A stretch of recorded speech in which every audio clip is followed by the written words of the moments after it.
갈라디아서 2장 17절과 18절 말씀. 만일 우리가 그리스도 안에서 의롭게 되려 하다가 죄인으로 드러나면 그리스도께서 죄를 짓게 하는 자냐? 결코 그럴 수 없느니라. 만일 내가 헐었던 것을 다시 세우면 내가 나를 범법자로 만드는 것이라. 아멘. 우리가 지난주 설교가 제가 집에 와서 들었는데 너무 길게 한 것 같더라고요. 그래서 사실은 설교 계획은 18절부터 21절까지 하는 것인데 또 이 부분에 대해서 또 우리가 나눠야 되고 해야 될 일들이 많기 때문에 고민을 많이 했습니다. 2주 연속 길게 또 설교를 듣고 또 제 설교가 제 아내 말로는 내용이 너무나 들어가 있어서 듣기도 힘든데 길면은 더 힘들다라고 할 것 같아서 오늘은 지난주에 들었던 17절의 말씀을 조금 더 자세히 하고 18절까지 말씀을 살펴보겠습니다. 그렇게 된다면 지난주 정도로 길지는 않을 겁니다. 그리고 조금 제가 좀 빨리 진행을 하면 조금 더 짧은 시간에 말씀을 전할 수 있을 것입니다. 지난주 많이 힘드셨죠? 보니까 1시간 10분도 넘게 했던 것 같아요. 그래서 좀 고생스러우셨겠다라는 생각이 듭니다. 설교의 준비는 단락을 나누는 것으로부터 시작합니다. 제가 본문을 정하는 것은 어떤 의미를 제가 뽑아서 하는 것이 아니라 본문을 읽어 나갈 때 예전에 하셨죠. 국어 시간에 보면 이 페이지에 있는 지문을 이해하기 위해서 단락을 나누지 않습니까?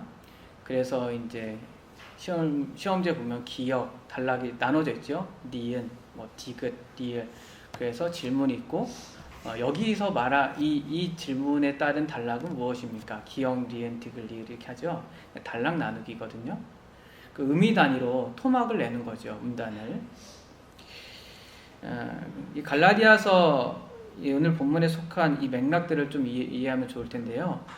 오늘 갈라디아서 우리가 읽은 본문 17절과 18절은 크게 아주 큰 문단으로 이해해본다면 1장 11절부터 이어져서 쭉 흘러나오는 흐름 속에 있습니다. 크게 본다면. 그리고 조금 더 작게 본다면 2장 11절부터 이어지는 이 사건, 안디옥에 베드로가 이르렀을 때 사건과 관련되어 있는 내용이라고 볼 수 있습니다. 조금 작게 2장 11절부터 21절까지의 내용들을 단락별로 좀 구분해 보면 다음과 같이 설명해 볼 수 있습니다. 2장 11절부터 14절은 바울이 안디옥에 있었을 때 베드로를 책망한 일입니다. 바울이 베드로가 이방인들과 함께 식사를 하다가 중단한 사건을 보고 바울은 이 베드로의 행동이 복음의 진리에 따라서 바르게 행하지 않다라고 여겨 베드로를 책망했죠.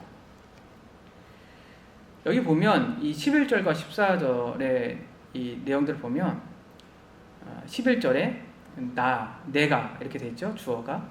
12절에 이 베드로에 대한 이야기 그라고 되어 있고 14절에 이 나라고 되어 있습니다. 이제 제가 조금 알려드리는 거예요. 그래서 11절부터 14절이 이렇게 단락으로 정확하게 구분될 수 있습니다. 그리고 15절부터는 주어가 바뀌어요. 우리 이렇게 바뀝니다. 우리 보이시죠? 15절부터 16절은 바울이 베드로를 책망한 근거입니다. 그래서 우리가 같은 복음을 믿지 않았냐라고 하면서 이 베드로를 책망한 근거가 바로 이 이신칭의의 복음에 있다라고 바울은 말을 합니다. 유대인이나 이방인이나 사람이 의롭게 되는 것은 율법의 행위로 말미암은 것이 아니고 오직 예수 그리스도를 믿음으로 말미암은 것입니다. 라고 말을 하죠. 우리라고 되어 있어요. 그리고 17절에도 우리라고 되어 있습니다. 이 17절의 내용은 사실은 이렇게 조금 설명하면 학자마다 좀 다른데 16절에 붙일 수도 있고 17절은 또 질문이에요. 그죠? 질문은 뭔가 새롭게 시작하는 내용이기도 합니다. 작자마다는 17절을 새로운 단락으로 시작하기도 합니다. 어쨌든 책망한 근거, 즉 이신칭의 복음에 따른 이 질문을 바울이 던집니다. 우리라고 하는 거죠. 우리가 만일 우리가 그리스도 안에서 의롭게 되려 하다가 죄인으로 드러나면 그리스도께서 죄를 짓게 하는 자입니까? 질문하죠. 바울이 대답을 해줍니다. 아닙니다에 강조를 써서 결코 아닙니다. 결단코 그리스도는 죄를 짓게 하는 분이 아닙니다. 그리고 이 질문에 대해서 답을 합니다. 결코 아닙니다에 대한 이 설명을 18절부터 20절 혹은 21절까지 말을 하고 있는 거예요. 근데 여기 보면 18절부터 그래서 내가 라고 말이 등장하고 있죠. 이게 또 그런 표현이. 그래서 18절을 또 하나의 시작으로 볼 수 있고 17절과 같이 본다면 17절의 질문에 대한 답과 그거에 대한 근거라고 볼 수 있습니다. 그래서 제가 지난번에는 17절까지 정리를 했었고 오늘은 좀 18절만 하게 그래서 17절과 18절을 같이 생각해 봅니다. 그리고 그 다음에는 이제 19절부터 우리가 살펴볼 텐데요. 19절부터 18절부터는 어떤 내용이냐면 이 답을 하는 거예요. 만일 내가 헐었던 것을 다시 세우면 내가 내 자신을 범법자로 만든 것입니다. 죄인으로 만드는 것입니다. 그러면서 19절과 20절 이신칭이 복음에 따른 그리스도의 삶에 대한 모습을 말을 하죠. 나는 율법에 대해서 죽었습니다. 나는 율법의 행위로 살지 않고 20절 말미에 하나님의 아들을 믿는 믿음 안에서 살아갑니다. 이렇게 말한 거예요. 왜냐하면 율법이 헐어졌는데 율법의 행위를 다시 세우면 안 되겠죠? 그러니까 율법의 행위로 살아가지 않고 하나님의 아들을 믿는 믿음으로 살아가는 겁니다. 그것은 어떤 의미냐면 21절에 나는 하나님의 은혜를 그리스도를 믿은 이후에도 패하지 않겠습니다. 의롭게 되는 것이 율법으로 말미암았으며 그리스도께서 헛되게 죽는 것입니다. 그러니까 십자가 은혜를 가지고 난 늘 살 건데 그것은 어떤 삶이냐? 하나님의 아들을 믿고 살아가는 삶입니다. 그래서 이렇게 정리할 수 있죠. 그래서 이제 바울이 이신칭의를 근거하고 15절, 16절에서 말을 하고 17절에 질문을 하죠. 그리스도가 죄를 짓게 합니까? 이신칭의를 믿은 이후에 그리스도는 그러면 믿음으로 살아가는 것은 그리스도께서 우리에게 죄를 짓게 하는 것입니까? 아닙니다. 그러면 그리스도인들은 어떻게 살아갑니까?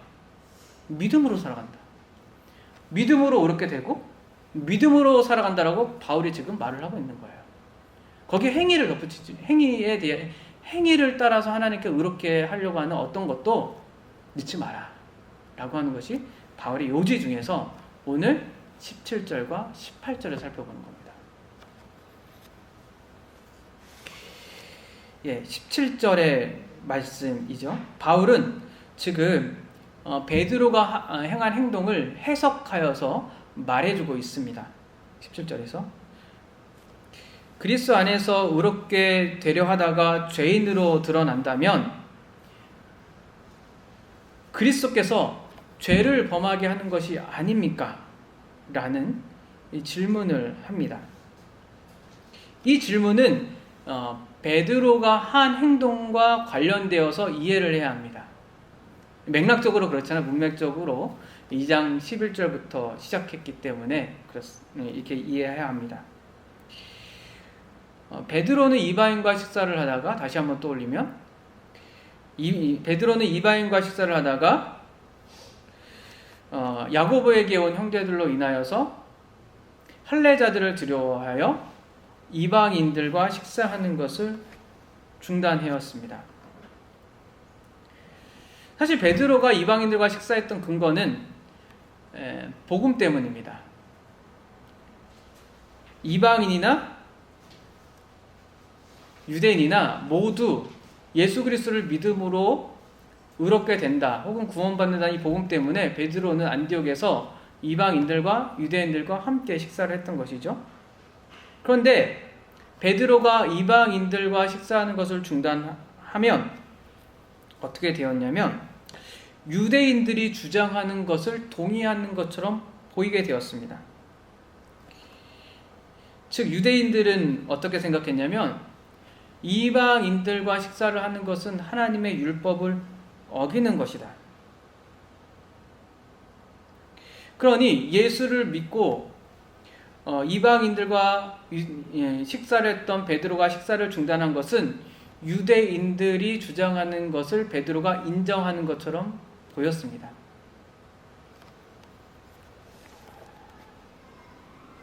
그러니 베드로가 이방인들과 식사를 했던 것은 잘 모르고 밥을 먹었다가 이해하기 쉽게 말한다면 깨달은 거죠. 이것이 잘못됐다.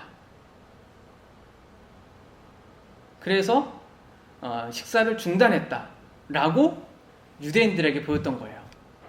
베드로가 그렇게 생각한 게 아니고. 즉 베드로가 이방인들과 식사를 중단하는 것은 율법을 어긴 죄인이라는 것을 베드로 스스로가 인정한 것으로 많은 사람들에게 비춰졌다는 거예요. 베드로가 그렇게 생각한 건 아닙니다. 그렇게 비춰진 거예요. 그러니까 바울이 질문을 하는 거예요. 예수 그리스도를 믿음으로 율법에 벗어난 행동을 하였는데 그것이 과연 하나님 앞에서 옳은 것입니까?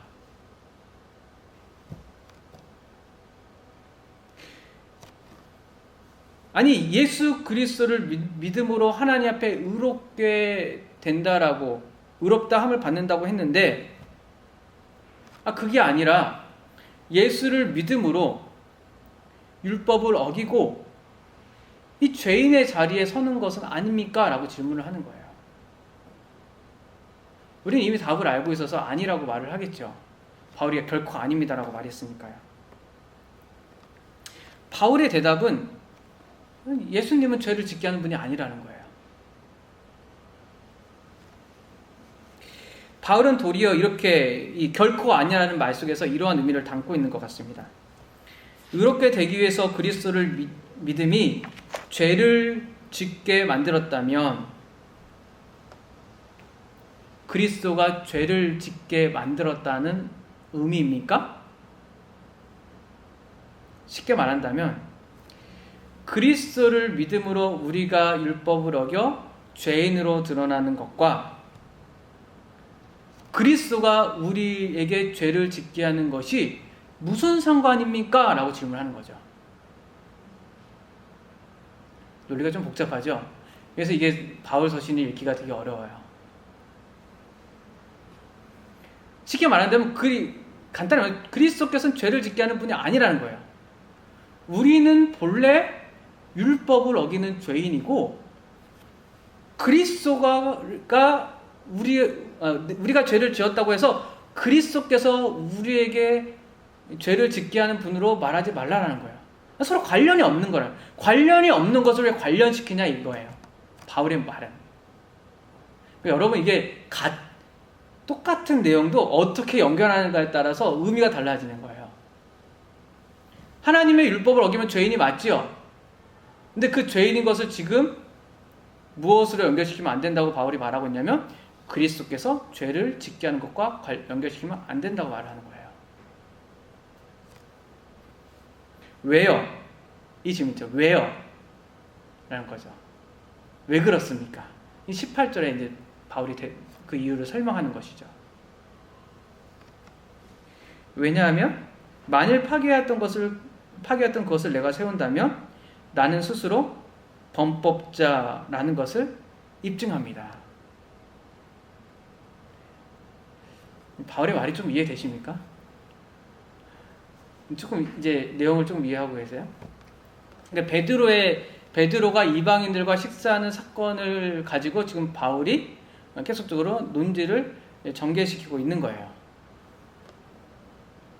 여기서 바울은 그리스도께서 죄를 짓게 하는 분이 아니라고 말을 하면서 주어를 바꿉니다. 우리가 아닌 나. 즉 베드로와 같이 행동하는 이 사람들과 구분하여서 자신의 말을 전개시키고 있는 것이죠.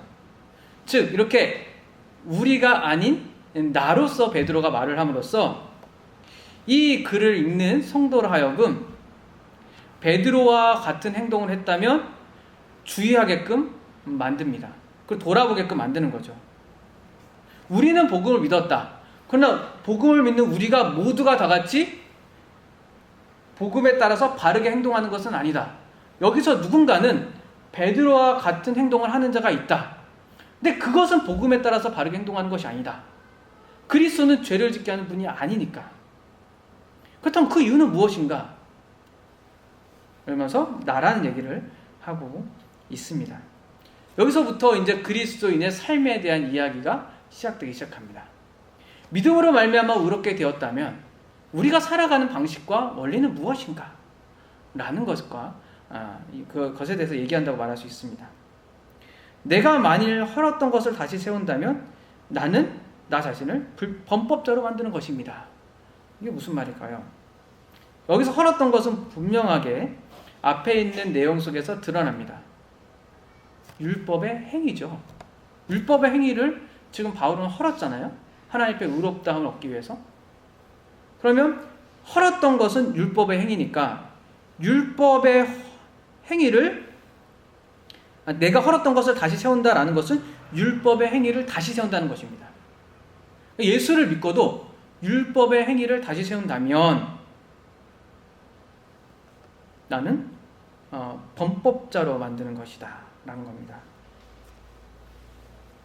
이렇게 말을 하겠죠. 만일 예수 그리스도를 믿음으로 의롭다함을 받았는데 이후에도 하나님 앞에 의롭다함을 보이기 위해서 율법의 행위를 내세운다면 율법의 행위를 내세우는 것이고 그건 내 스스로 내가 범죄자라는 것을 인정하는 것이다.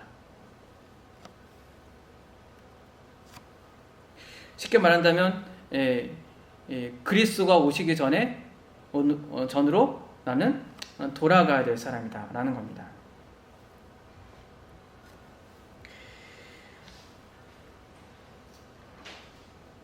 이 말에 대해서 조금 설명해 보겠습니다.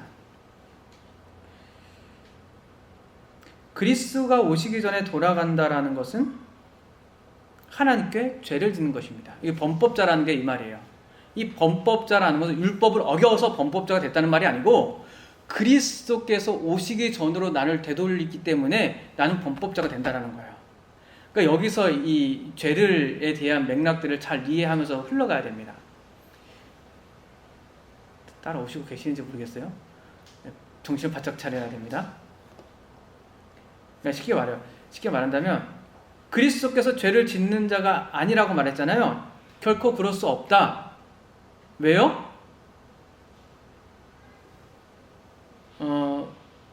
헐었던 것을 다시 세우는 일은 없기 때문입니다.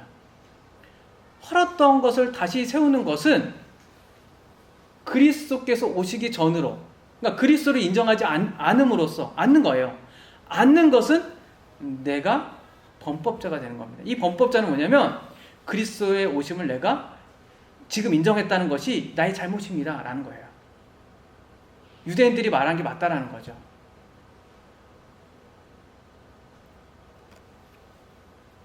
네, 이해되셨죠? 네, 이해되셨을 것 같아요. 고개 끄덕끄덕 하셨어요. 자, 그러면 여기서 이제 조금 더 얘기를 하겠습니다. 바울은 율법의 규정을 다시 세우는 것이 자신을 죄를 범하는 죄인으로 범법자라고 만드는 것이라고 말했습니다. 이 말을 조금 더 이해하기 위해서는 조금 더 풍성한 이해가 필요합니다. 하나님께서 죄인들을 의롭다 함을 얻기 위해서 그리스도를 이 세상에 보내셨고 성령을 통하여 믿음을 주셨습니다. 그것은 하나님께서 구원하는 방식이었습니다. 그런데 율법을 다시 세우는 것은 하나님의 구속의 역사, 즉 구속의 경륜 속에 나타나 하나님의 뜻을 거스르는 것이기 때문에 자기 자신을 범법자로 만든다는 거예요. 따라서 의를 위하여 율법을 따르는 것은 하나님의 구속의 경륜 속에서 그리스도께서 이루신 의를 부정하는 것이 됩니다. 그래서 율법의 행위를 다시 세우는 것은 구원의 경륜을 뒤집어 엎고 다시 율법 속으로 들어가서 내가 그 정죄의 아래 있게 되는 것이죠. 그러니까 내가 범법자가 되는 거예요. 율법의 정죄 아래서 그리스도를 믿고 벗어났는데 그리스도를 믿고 율법의 행위를 다시 세우면 율법의 정죄 속에 나는 다시 들어가잖아요. 그럼 그 안에서는 죄인인 거잖아요. 그러니까 난 범법자로 밝혀져 나가는 거죠. 그렇다면 지금 바울은 의롭다함을 얻기 위해서 그리스도를 믿었는데 그 그리스도를 믿은 이후에는 율법이 필요 없다라고 말하는 것일까요?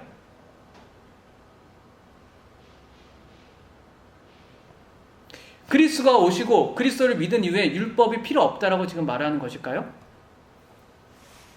우리는 성경을 읽을 때 그 문맥을 잘 이해해야 합니다. 두 가지의 문맥을 기억해 볼 필요가 있습니다. 하나는 성경 전체의 큰 문맥입니다. 우리는 이것을 무엇이라고 말하냐면 구속사 혹은 구속의 경륜 혹은 구속 역사라고 말하기도 합니다. 사람마다 붙이는 내용이 다릅니다. 소위 하나님께서 창조하시고 인간이 타락하고 하나님께서 구원의 역사를 행하시고 구원을 완성하신다라는 이 거대한 구원의 스토리는 성경 전체에 있는 이 구원의 이야기입니다. 이것을 하나 염두에 둬야 되고 두 번째의 문맥은 성경 본문에 있는 흘러가는 본문의 내용들입니다. 그것들을 이해하면서 지금 두 가지가 이제 이해를 해야 돼요. 본문의 맥락 속에서 율법의 행위는 앞서 말씀드린 대로 율법 전체를 행해야 될 의무를 지칭합니다. 율법 전체를 지키는 것은 매우 어려운 일이었지만 유대인들에게 율법 전체를 지키는 것이 불가능하다고 생각하지는 않았던 것 같습니다. 그러니까 우리는 이제 이신칭의 복음을 이미 들었기 때문에 율법을 다 따를 수 없어라고 생각하지만 그들은 그렇게 생각한 것 같지 않아요. 왜냐하면 여러분 복음서에 보면 부자 청년이죠. 예수님께 말씀, 너 계명 다 지켰냐? 뭐라고 말하죠? 다 지켰다. 그러니까 유대인들은 다 지킬 수 있었다고 생각했던 것 같아요. 바울도 어떻게 해요? 이전에 나는 유대교에 열심히 있어서 하나님의 율법에 열심히 있었다. 그러니까 그 열심히 있었다. 못 지킬 거면 안 하려고 하죠. 그것을 통해서 나는 하나님 앞에 뜻을 잘 행할 수 있었다라고 생각했던 것이 당시 유대인들의 모습인 것 같아요. 바울은 빌립보서에서 자신은 율법을 지켰다고 하면서 흠이 없는 자라고 했습니다. 율법은 무엇입니까? 하나님의 뜻을 드러내는 것입니다. 율법은 크게는 구역성경이고 작게는 시내산의 언약인데 하나님의 성품인 거룩함과 선하심과 의로움을 드러내는 것이 율법입니다. 구약을 읽어보시면 율법 받을 때 보세요. 하나님의 영광과 임재 가운데 그 율법이 등장하니까 율법은 하나님의 선하심과 의로움과 거룩함이 드러난 것입니다. 그러니까 바울과 유대인인 바울에게 율법을 행하는 것은 하나님의 백성으로서 하나님의 거룩하심과 선하심과 의로운 뜻을 따르는 것이었습니다. 열심히 따랐던 거예요. 예수 믿기 전에 열심히 따랐습니다. 바울은 율법이 하나님의 뜻을 따르는 것 자체를 부정하지 않았습니다. 근데 그것은 예수를 믿은 이후에도 그걸 부정하지 않아요. 그럼 여기서 바울이 부정하는 건 무엇이죠? 율법을 따르는 행위로는 하나님 앞에 의롭다함을 얻지 못한다는 거예요. 이게 바울이 지금 여기서 부정하는 율법에 대한 내용인 거예요. 그러니까 이 내용을 가지고 율법 전체가 다 필요 없다. 이렇게 말하는 것은 이 본문의 맥락에 갇혀서 성경 전체에 나타난 율법 자체를 왜곡시키게 되는 거죠. 그래서 전체의 성경에 나타난 율법과 이 본문 속에서 나타난 율법의 의미들을 이해하면서 지금 이 율법에 대한 이해를 해야 합니다. 율법에 열심히 있던 바울은 율법에 따라 의롭게 되지 못한다고 하는 이 사실을 발견한 것은 다메섹 도상의 사건이었습니다. 예수 그리스도의 계시를 받고 예수님을 만나잖아요. 그리고 하나님의 아들이 예수님인 걸 알게 되고 복음을 받아들이죠. 따라서 그때부터 바울은 하나님 앞에 의롭다 여김을 받는 것이 율법의 행위가 아니라 예수 그리스도를 믿음으로 된다는 사실을 알게 됩니다. 놀라운 사건이죠. 회심의 사건이고 소명의 사건이었습니다. 바울에게 있어서 의롭게 되는 것은 율법이 아니라 그리스도를 믿는 것으로서 예수 그리스도를 통해서 하나님 나라가 비로소 도래했다라고 생각하게 된 것이죠. 메시아가 도래한 거잖아요. 그러니까 율법을 따랐던 이전에 율법을 따랐던 바울은 메시아를 기다리고 있었습니다. 다메섹 도상에서 예수를 만난 이 바울은 하나님의 아들인 예수가 바로 메시아인 걸 안 거예요. 그러니까 메시아가 온 거를 받아들이게 된 거죠. 그러면 지금 이 시대는 어때요? 하나님 나라가 도래한 거죠. 바울이 그렇게 기다렸던, 그 유대인들이 기다렸던 이 메시아의 시대가 도래한 거예요. 바로 예수가 메시아인 것을 알았기 때문입니다. 그러니까 바울에게 있어서 율법의 시대가 지나갔다고 인식하게 되고 드디어 메시아의 시대, 즉 그리스도의 시대가 왔다라고 인식하게 됩니다. 예수는 그리스도로서, 즉 메시아로서 어떤 일을 이루셨습니까? 바울은 로마서에서 이렇게 말합니다. 그리스도는 모든 믿는 자에게 의를 이루기 위하여 율법의 마침이 되었습니다. 율법은 하나님의 구원 경륜 속에서 율법의 마침이 되는 그리스도, 즉 메시아를 바라보게 하였고, 하나님의 섭리 속에서, 그리고 하나님의 특별한 이 계획 속에서 그리스도가 오심으로 그리스도 예수는 율법을 다 이루시고 완성하였습니다. 따라서 그리스도께서 율법을 성취하심으로 율법의 시대가 지나가고 메시아 시대가 도래하게 된 것이죠. 이 내용들을 가지고 바울은 지금 기록하고 있는 거예요. 그렇다면 어떤 혹자는 이렇게 말을 합니다. 율법의 시대가 지났고 메시아 시대가 왔으니 이전에는 율법에 따라서 구원받았고 이제는 메시아를 믿음으로 구원받았다라고 말을 하는데 그렇지 않습니다. 제가 앞서 설명한 바에 따른다면 율법을 통해서 누구를 도래할 것을 기다렸나요? 메시아, 그리스도가 도래할 걸 기다렸어요. 그럼 구약 백성들도 도래할 그리스도를 믿음으로 구원을 받았고, 메시아가 도래한, 즉 그리스도가 도래한 이후에도 신약 백성들은 도래한 그리스도를 믿고 구원을 받습니다. 구약 백성이나 신약 백성이나 모두가 다 같이 그리스도를 믿음으로 구원받습니다. 다른 게 없어요. 그러니까 예수를 믿음으로 의롭게 된다는 것은 구약 백성이나 신약 백성이나 다를 게 없습니다. 다만 구약에는 그러한 내용들이 확연히 드러나지 않았고 신약에서 확연히 드러난 것 뿐이죠.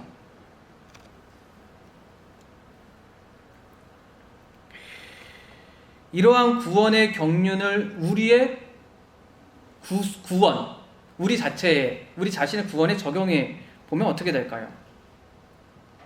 율법 아래에 있는 사람들은 마치 메시아가 아직 오기 전에 메시아를 기다리고 있는 사람과 같은 상태라고 말할 수 있는 거예요.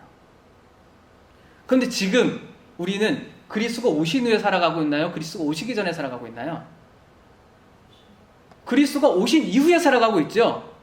그리스도가 오신 이후에도 율법을 완성하실 그리스도를 기다리겠다고 하는 것은 어떻게 되는 거죠?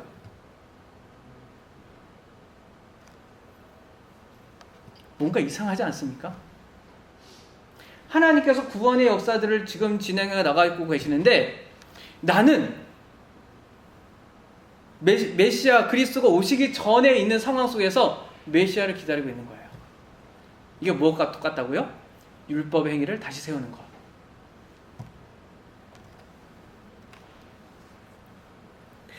사람들은 그리스도를 믿다라고 말을 하는데 어떤 사람들은 그리스도가 아직 오시지 않는 삶과 똑같이 살아갑니다. 그들은 율법 아래에 있는 자들입니다. 율법의 행위를 다시 세우는 자들입니다. 예수 그리스도를 믿음에도 불구하고 율법을 다시 세우거나 율법의 행위를 다시 세우는 자들은 아직 그리스도가 오시지 않았다라는 그 시대 속에서 살아가는 것과 같다라는 거예요. 그것이 바로 죄입니다. 왜 죄입니까? 하나님의 구속의 경륜의 역사를 부정하기 때문에 그렇죠. 그래서 예수 그리스도를 믿음으로 살아가지 않는 사람이 죄라는 것은 하나님의 이 커다란 구속의 경륜과 뜻하신 섭리 자체를 인정하지 않고 살아갔기 때문에 죄인인 거예요.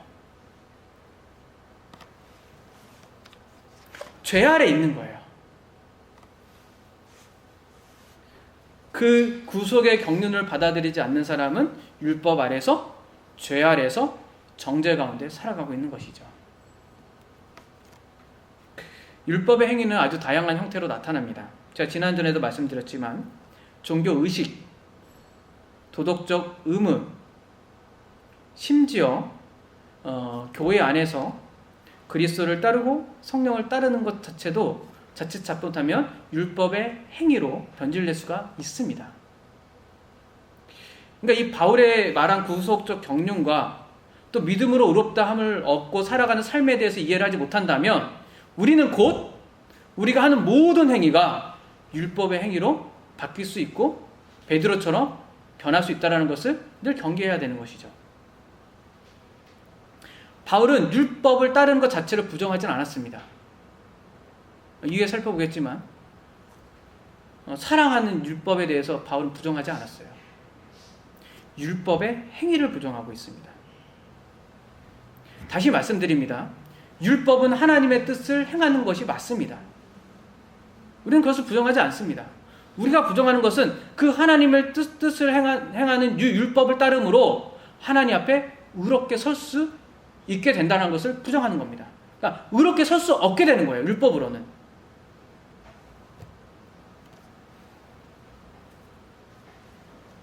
바울이 지적하는 내용이 바로 그러합니다. 율법 아래에 있는 사람은 율법을 따르면서도 자신이 율법의 행위로 하나님 앞에 섰는데 얼마나 무기력한가를 지금 바울은 지적하고 있는 것이죠. 그리스도 밖에 있는 사람들, 즉 교회는 있지만 그리스도를 아직 믿지 않는 사람들, 혹은 교회 밖에서 그리스도를 믿지 않는 사람들, 둘 다 해당합니다. 그리스도의 밖에 있다는 것은 교회 안에 있다는 말이 아니라 그리스도를 믿지 않는 자들을 말을 합니다. 아이러니하게도 그들은 자신의 행위를 통하여서 하나님 앞에 의롭다 여김을 받지 못한다는 그 무력감에 빠지지 않습니다. 우리는 이제 성경을 보면 그러할 것 같잖아요. 하나님 앞에 율법의 행위로는 하나님 앞에 의롭다함을 받지 못하니까 고통스러워할 것 같잖아요. 그렇지 않아요.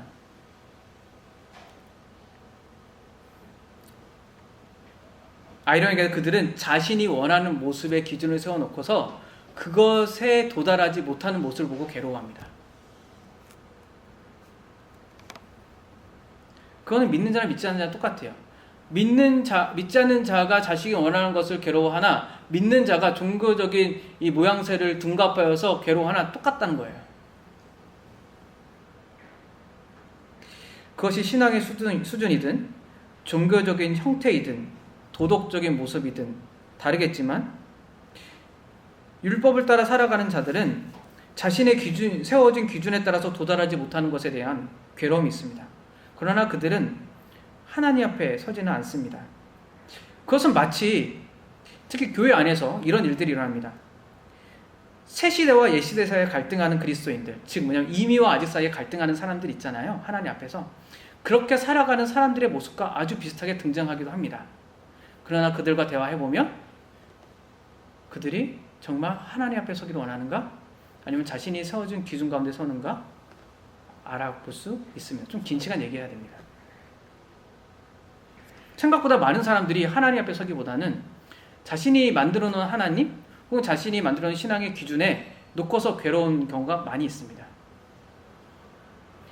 만약 믿었다면 그 괴로움에서 곧 자유롭게 될 겁니다. 계속적으로 그 괴로움 속에 머물 수가 없습니다. 잠시 그럴 수 있죠. 복음의 진리에 바르게 행함에 벗어나면 그 율법 행위 속에 잠시 빠질 수는 있지만 다시 복음으로 돌아간다면 그리스도께서는 우리에게 율법의 자유를 주셨는데 율법에 다 완성하셨는데 우리에게 그 큰 괴로움을 주지는 않습니다. 십자가를 따르는 괴로움은 또 다른 괴로움입니다. 이거랑 또 연결시키면 안 되겠죠. 자기를 부인하고 가는 고난은 또 다른 이 괴로움이 아니라 또 다른 괴로움입니다. 분명한 사실은 그리스도인들은 바울이 말한 것을 알고 있다는 것입니다. 내가 헐었던 것을 다시 세우면 나는 내 자신을 범법자로 만듭니다. 이 사실을 분명히 알고 있습니다. 그래서 헐었던 것을 다시 세우지 않습니다. 율법의 행위를 다시 세우려고 하지 않아요. 왜냐하면 내 스스로를 왜 범법자로 만듭니까? 나는 그리스도 예수 안에서 죄와 사망에서 해방되었고 그리스도를 믿음으로 하나님 앞에서 의롭다함을 받고 하나님 앞에 서게 되었습니다. 그러니 이제 어떻게 삽니까? 율법에 대해서 죽고 19절이죠. 20절에 하나님의 아들을 믿는 믿음 안에 살아가는 것이죠. 그 다음 구절이 이렇게 연결됩니다.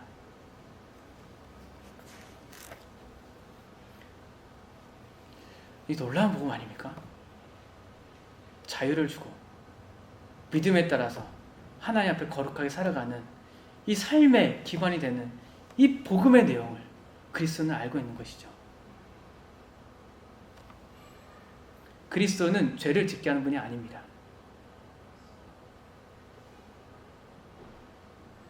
그리스도는 우리 죄를 드러내게 해주신 분입니다.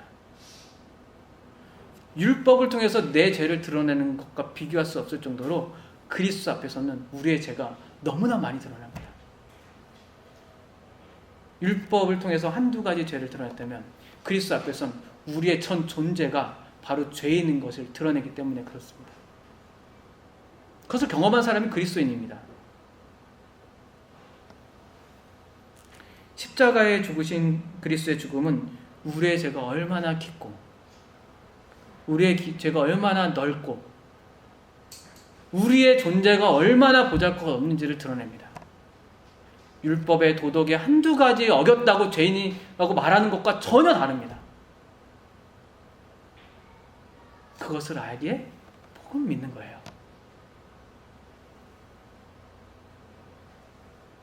우리는 그래서 율법이 아니라 그리스도의 십자가 앞에서 우리의 존재, 죄인인 존재를 깨닫고 알게 되고 경험하게 됩니다. 유대인이나 이방인이나 모두가 십자가 앞에서는 죄인인 거죠. 모태신앙이나 중간에 예수를 믿었거나 예수를 안 믿는 사람이나 모두가 다 십자가 앞에서는 죄인입니다.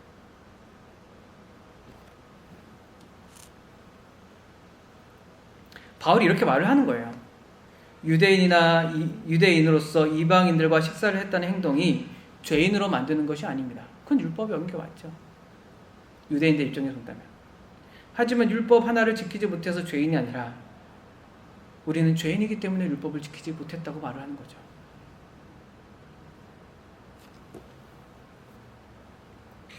유대인이나 이방인이나 모두 율법의 행위로는 하나님 앞에 의롭다함을 얻을 육체가 단 한 사람도 없기 때문입니다.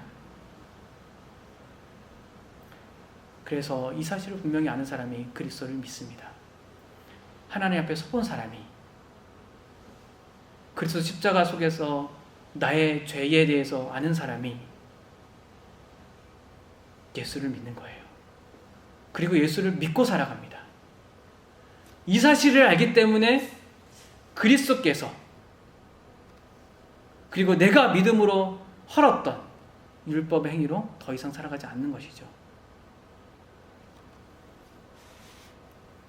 율법의 행위에 따라 하나님 앞에 인정받으려고 하는 시도를 하지 않습니다. 하나님의 아들을 믿음으로 하나님께 인정받기에 하나님을 아들 믿는 믿음 안에서 하나님에 대해서 살려고 합니다. 그게 그리스도인의 삶입니다. 이처럼 그리스도인은 이제 새로운 삶을 시작합니다. 예수를 믿기 전에는 율법의 행위로 혹은 자신의 기준으로 살아갔다면 이제는 하나님의 아들을 믿는 믿음 안에서 새로운 삶을 살아갑니다. 옛 시대의 삶을 벗고 새 시대의 삶을 살아갑니다. 그리스도가 이 세상에 오셨습니다. 하나님의 구원의 경륜 속에서 이 세상에 그리스도께서 오셨습니다. 십자가에 죽으시고 부활하셨습니다. 하나님의 뜻이 이루어졌습니다. 우리의 구원을 위한 하나님의 모든 뜻이 이루어졌습니다.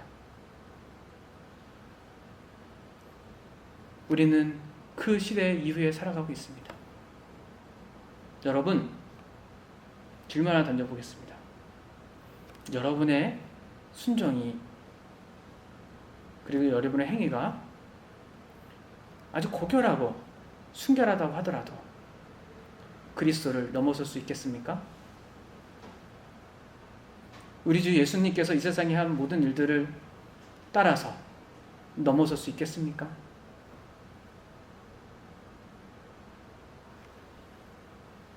우리는 그래서 복음을 넘어설 수 없습니다. 그래서 믿음으로 사는 겁니다. 우리의 율법의 행위로는 예수 그리스도를 따라잡을 수도 뛰어넘을 수도 없습니다.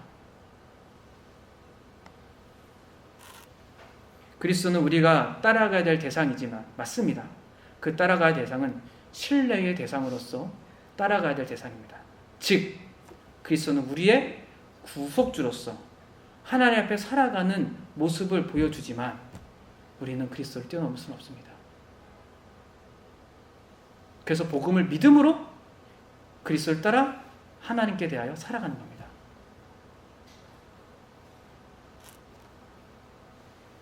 따라서 그리스도인들은 늘 그리스도 안에서 죄인인 것을 발견하고 그리스도를 믿음으로 하나님 앞에서 의인으로 살아감으로 믿음의 삶을 살아갑니다. 그럼 그리스도인의 삶에서 이신칭의의 복음을 빼고 살아갈 수 있겠습니까? 불가능하다고 저는 봅니다. 이신칭의를 가볍게 여긴다는 것은 그의 삶을 어쩌면 헐었던 것을 다시 세우는지도 모르겠습니다. 이 이신칭의의 복음은 그리스도인의 삶의 기반입니다. 기초의 공사가 허술하면 그 위에 집이 잘 세워지겠습니까?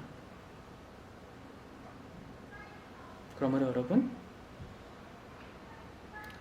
우리 그리스도인들은 이 이신칭의 복음을 늘 기억합니다. 루터가 이런 말을 했어요.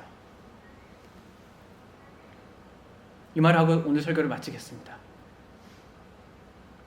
특별히 미숙한 성도가 자신의 행위가 아닌 하나님의 은혜로 구원을 받아야 함을 잘 안다고 떠벌리면서 그것이 자신에게 쉬운 일인 양 말하는 것을 듣는다면 당신은 그가 무슨 말을 하는지 스스로 알지 못하며 아마도 끝내 깨닫지 못할 것이라고 확신할 것이다. 이 진리는 완벽히 배워서 그 분야의 대가가 되었다고 자랑할 수 있는 예술이 아니다. 오히려 거장으로 남아 있으면서도 우리로 하여금 항상 배우는 자가 되게 하는 예술이다. 그 진리를 이해하고 실행하는 자들은 모두 자신이 어떤 일이든 할 수 있다고 자랑하지 않는다. 오히려 그들은 그 진리를 자신이 진정 원하고 추구하는 훌륭한 풍미나 향기처럼 감지하며 자신이 원하는 대로 그것을 파악하고 이해할 수 없음에 놀란다. 그들은 점점 더 그 진리에 굶주리고 목말라하며 갈망한다. 그리고 그들은 그 진리를 듣고 그것을 다루는 일에 결코 실증을 내지 않는다. 바울은 그것을 아직 얻지 못했다고 고백했다. 그리고 마태복음 5장 6절에서 우리 주님은 의에 줄이고 목마른 자가 복이 있다라고 말씀하였다. 이 이신칭의의 복음에 늘 은혜에 감격하고 이신칭의의 복음에 깊게 빠져서 헤아릴 수 없는 그 은혜 속에 늘 살아가시기를 바랍니다. 기도하겠습니다. 거룩하신 하나님, 하나님의 뜻은 우리로 하여금 율법을 이름으로써 하나님 앞에 서는 것이 아니라 율법을 통하여서 그리스도 예수를 바라보게 하는 것이었고, 구약 백성들은 그 믿음으로 구원받았습니다. 그러나 지금 우리는 하나님의 경륜 속에서 예수 그리스도께서 이 땅에 오셔서 구속의 모든 사역을 이루시고 하나님 보좌 우편에 계신 그 시대에 살아가고 있습니다. 그리스도께서는 율법의 마침이 되셨고 율법의 완성이 되셨습니다. 우리는 이 예수 그리스도를 믿고 하나님 앞에 의롭다함을 얻습니다. 그 십자가 앞에서 우리는 늘 죄인으로 발견되지만 그 십자가 아래서 우리는 하나님 앞에 또한 동시에 의인으로 서게 됩니다. 이 기반 가운데 우리는 믿음의 삶을 살아갑니다. 하나님께 살아갑니다. 거룩한 하나님께 대하여 살아갑니다.